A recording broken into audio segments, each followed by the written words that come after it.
Good morning guys. ഇത് പുലർച്ചെ 4 മണിയാണ് ഗൈസ്. ഇതാ ഞാൻ ഇപ്പോൾ എക്സ്റ്റൻഷൻ വെച്ചിരിക്കുകയാണ് കേട്ടോ. അയ്യോ, ഇതൊക്കെ എത്ര നേരം വരെ ഉണ്ടാവുമെന്ന് എനിക്കറിയില്ല. വെച്ചുമോളുടെ എണീച്ച് ഇനി എൻ്റെ മേക്കപ്പ് തുടങ്ങുകയാണ് ഗൈസ്. ഇത് ചെയ്തു തരുന്നത് പൊന്നാണ്, മാമൻ്റെ മോളാണ്. അപ്പോൾ കാറൊക്കെ നമ്മൾ ഡെക്കറേറ്റ് ഒക്കെ ചെയ്ത് ഇതാണ് എൻ്റെ ലുക്ക്. ഞാൻ ശരിക്കും കാണിച്ചു തരാം കുറച്ച് കഴിഞ്ഞിട്ട്. അപ്പോൾ ചെക്കനെ പോവാണ്.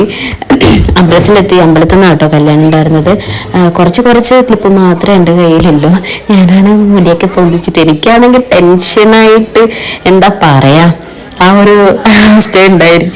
ഇതാണ് വെച്ചുമോളെ ഡ്രസ്സ്. ഇതൊക്കെ സ്റ്റിച്ച് ചെയ്തത് അമ്മയും അച്ഛനും കൂടിയിട്ടാണ്. ഇതാണ് എൻ്റെ ഫുൾ ഔട്ട്ഫിറ്റ്. എങ്ങനെയുണ്ട് ഗൈസ്? ഇനിയിപ്പോൾ ഫുഡ് കഴിക്കാനാണ്. കണ്ണന് ഭയങ്കര നാണാണ് ഇങ്ങനെയൊക്കെ. അപ്പോൾ അവനൊക്കെ പണി കൊടുക്കും. പിന്നെ റോട്ടിലിറങ്ങി വീട് വരെ നമ്മൾ അടച്ചിട്ടാണ്. അപ്പോൾ ഇത്രയും വീഡിയോ ഇഷ്ടപ്പെട്ട ലൈക്ക് ചെയ്യുക, ഷെയർ ചെയ്യുക, സബ്സ്ക്രൈബ് ചെയ്യുക.